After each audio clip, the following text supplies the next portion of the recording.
Te digo que va a salir volando, Lu Colombo, de tanto mover las manos. Mira, sigue moviendo las manos. Ahora hace el gesto clásico del ganchito, que eso significa que hay una persona conectada al teléfono. En este caso, una amiga, Claudia Cesaroni, abogada. Ella es una de las referentes de el Centro de Estudios, la fundadora del Centro de Estudios en Política Criminal y Derechos Humanos.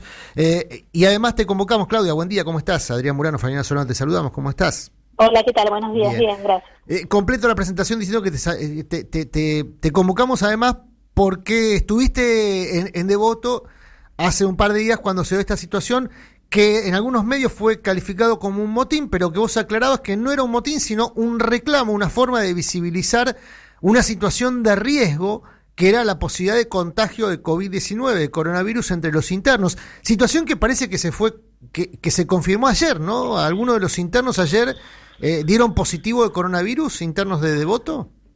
Sí, esa es sí, sobre la definición o la etiqueta de motín, yo lo que trato de plantear siempre es que se llega a esa situación después de mucho reclamo desoído, ¿no? Muchas peticiones que son justas, que tienen razonabilidad y que son desoídas y que lamentablemente solo generan visibilidad cuando se expresan de esa manera, ¿no? Claro. Y tuvo que suceder eso para que se armara una mesa de trabajo el mismo viernes y luego el sábado para que las autoridades escucharan cuáles eran las peticiones de las personas privadas de libertad de voto y de todo el sistema federal. Después, además de que ya llevamos 11 muertos en cárceles de todo el país, no federales, de todo el país, de Santa Fe, Corrientes y la provincia de Buenos Aires, por el mismo tema, porque los presos reclaman o tienen las mismas preocupaciones que vos, que yo, que todas las personas, sobre el riesgo que corren y viven en condiciones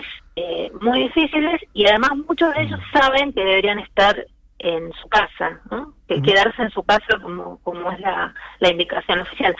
Efectivamente ayer tuvimos la noticia de que confirmado sin duda hay una persona, que es esa persona que se cayó de uno de los techos, que todo el mundo vio en un video, que al momento de llegar al Hospital Fernández por lo que se fracturó el tobillo, dio positivo para COVID-19.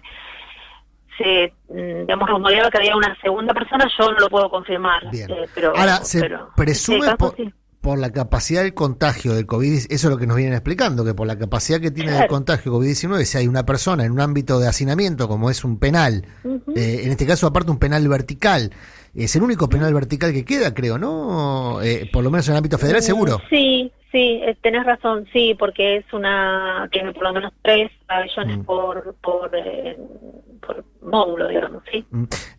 Con la particularidad que tienen los penales verticales, que es que los penales verticales, por eso están en desuso, además de que están en centros urbanos, en el caso de Devoto, en la ciudad de Buenos Aires, cosa que está desaconsejado, pero además es otra discusión, después podemos tener bien, no, pero digo que en general, por lo menos la práctica es sacarlos de los centros urbanos, digamos, más allá de que...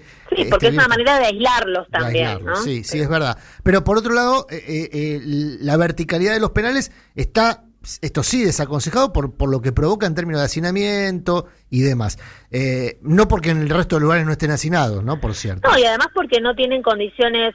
Por ejemplo, hay, estándares internacionales de lo que debe ser la vida de una persona privada de libertad. Entonces, una de las cosas es, por ejemplo, tener al menos 1 hora diaria de aire libre, que es un poco terrible, es lo mismo que estábamos hablando para las niñas, ¿no? Digamos que salgan 1 hora a la calle. Pero acá no es a la calle, sino que puedan por lo menos tener aire libre. En Devoto eso es muy difícil, cumplir con algunos de los estándares. Pero ahora, sí.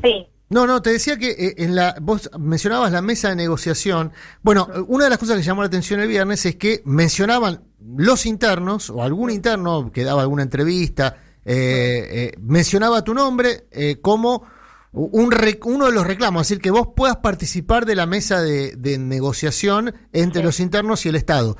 ¿Finalmente fuiste convocada o...? Sí, estuve el sábado. ¿Estuviste el sábado? Éramos 2 personas que ellos mencionaban, Andrea Casamento, que es la titular de la Asociación de Familiares de Detenidos, familiar, digamos, Y yo, ambas hace mucho tiempo que trabajamos en el tema de las personas privadas de libertad, y además yo soy la abogada querellante en la causa por la masacre en el pabellón séptimo, que sucedió en la cárcel de Devoto. Tal cual. ¿Y qué eso tiene mucha relación con ese pedido de ellos, porque he estado mucho en el centro universitario de Devoto, porque conozco esa cárcel, digamos, tiene que ver con esa confianza en que pueda representarlos. ¿Y qué se resolvió en esa mesa de negociación? Bueno, justamente que una de las primeras cuestiones que se planteaba era que se establecieran listas de personas que están en condiciones de obtener la libertad por motivos médicos, puramente, por cuestiones meramente sanitarias, y eso me parece fundamental recordarlo. Estamos en un momento de emergencia sanitaria. Entonces, el planteo es cómo se traduce esa emergencia sanitaria en el ámbito del encierro, no solo en Devoto. En este caso, se habló de todo el sistema federal. Son cárceles que están en todo el país, desde Rawson hasta Río Gallegos. Son aproximadamente 13.000 presos los presos que están en unidades federales diseminadas en todo el país, varones y mujeres.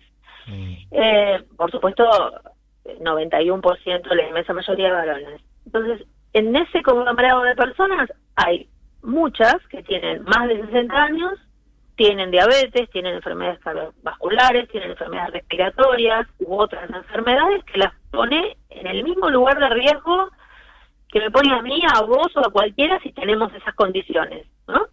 Población de riesgo para el coronavirus. Esas personas, por cuestiones sanitarias, tendrían que estar en su casa durante el tiempo que dure la emergencia, del mismo modo que todos los que en la vida libre, digamos, tienen esa condición, por ejemplo, no van a trabajar, no salen a la calle. En este caso deberían estar en su casa, hasta que termine la emergencia, insisto, no definitivamente, sino por el tiempo que dure la emergencia. Claudia, vos sos consciente, seguramente, porque prendés la tele o la radio y escuchás a un montón de comunicadores planteando, ante un planteo de estas características, ¿por qué se tiene que liberar a una persona que cometió un delito y está preso por eso? Olvídate de la situación de los que no tienen condena, que ya de por sí no debieran estar presos. Ese es otro grupo, sí, iba a seguir con los grupos, pero nos paramos en este. Digamos, descartemos a quienes no debieran estar presos, que son las personas que no tienen condena firme. Sí, pero solo esto, Adrián, no lo podemos descartar, porque no son el 60%. Obviamente, no lo podemos descartar porque son el grueso de los presos. Claro. Exactamente, pero esos ya no deberían estar presos, digamos, no por una situación de epidemia, sino que no deberían. Pero poniendo el foco en las personas que están presas con condena, que muchas personas que están escuchando pueden estar preguntándose por qué esa gente debiera salir. Bueno, ¿cuáles son los 2 o 3 elementos que a vos te permiten afirmar que debieran salir? Porque por encima de la situación jurídica que tengan, están en situación de riesgo. Reitero, igual que cualquier persona de 60, con diabetes, con antecedentes, etcétera, y el Estado no las puede proteger en la cárcel. Ese es el problema. Ya tuvimos un caso que digamos, nos enteramos ayer de coronavirus. No hay manera de garantizar la salud de las personas, y el Estado puede en encierro, y el Estado puede y debe condenar a una persona que comete un delito. Lo que no puede es condenar la muerte. Entonces, si el Estado no puede garantizar el estado sanitario y la integridad física y la salud de esas personas, lo que estamos diciendo es que durante el tiempo que dure la excepción sanitaria, este estado de excepción, esta emergencia, esas personas con el debido cuidado, y solo, insisto, las que tienen este riesgo físico, luego vuelven a cumplir su condena. ¿Cuál sería el debido cuidado, perdón?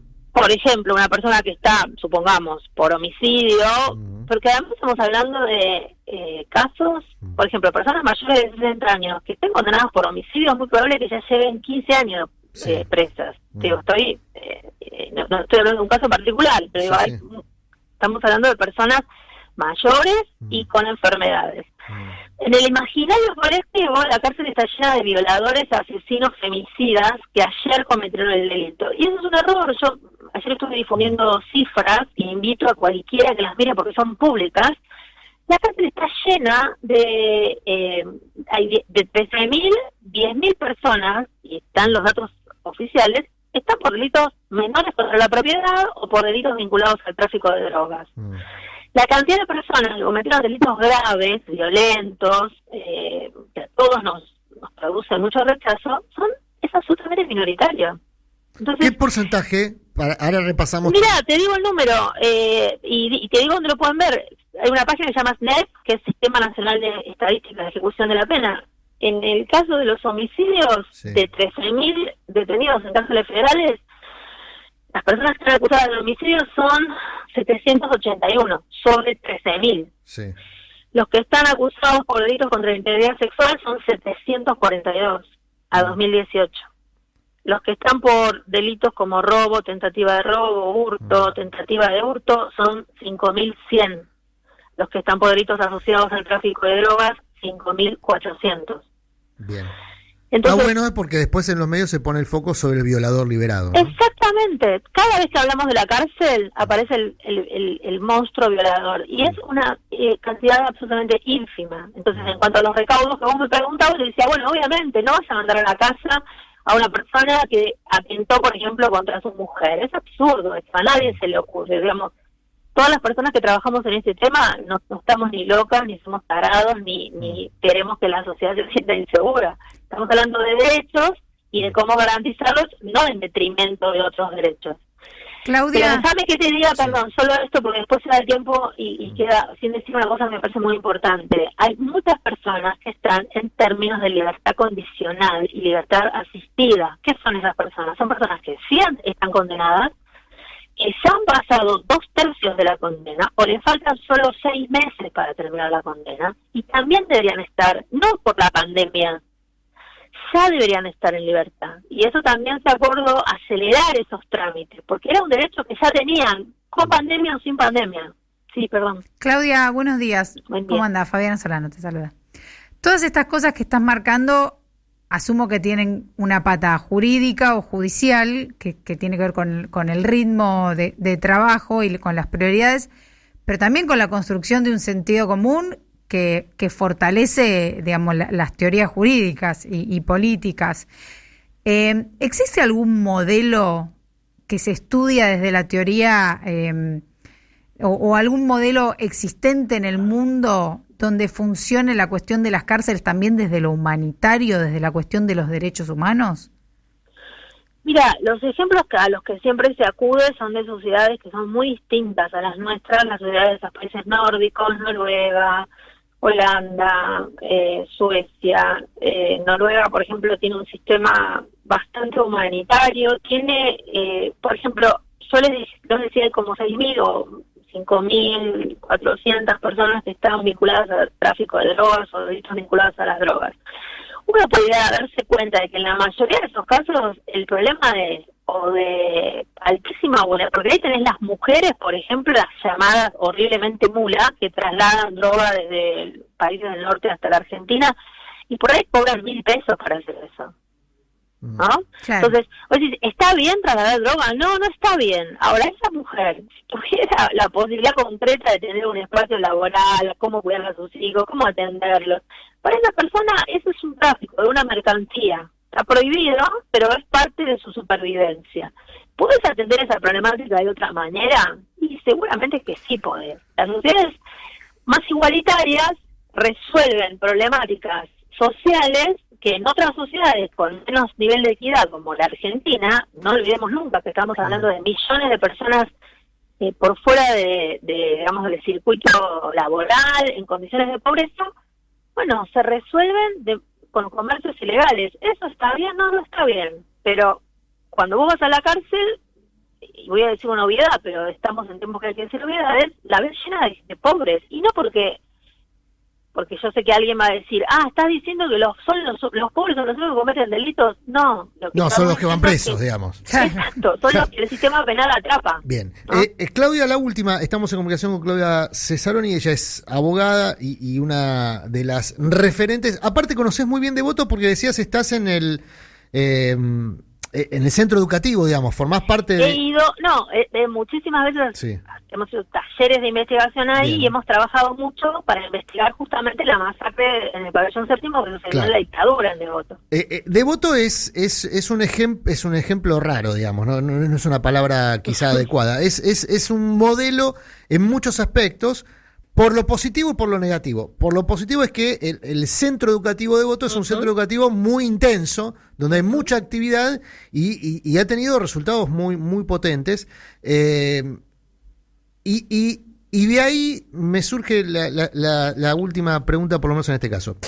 En la negociación del sábado, uno de los aspectos era la posibilidad de retrasar, creo que este año era el año previsto para que finalmente Devoto deje de existir como penal, ¿no? El traslado del penal de Devoto, de los internos de Devoto, debía darse en el 2020. Sí, ahí hay una discusión de fondo. Nosotros planteamos que Devoto no puede demolerse y Rodríguez Larreta puede usarlo para un negocio inmobiliario, que es lo que quiere hacer, porque es un espacio de memoria. Cualquiera que vaya a la cárcel de Devoto podrá ver afuera un cartel como esos que se colocan en todos los lugares donde se señaliza que un lugar, en ese lugar se cometieron delitos de lesa humanidad. Exactamente. Pero me digo, más allá de esa discusión, imagino que esta situación del coronavirus va a postergar... Claro. En realidad la situación de emergencia económica, porque hay que construir, se está construyendo una cárcel. En Ezeiza, ¿no? No, en Marcos Paz. Marcos Paz.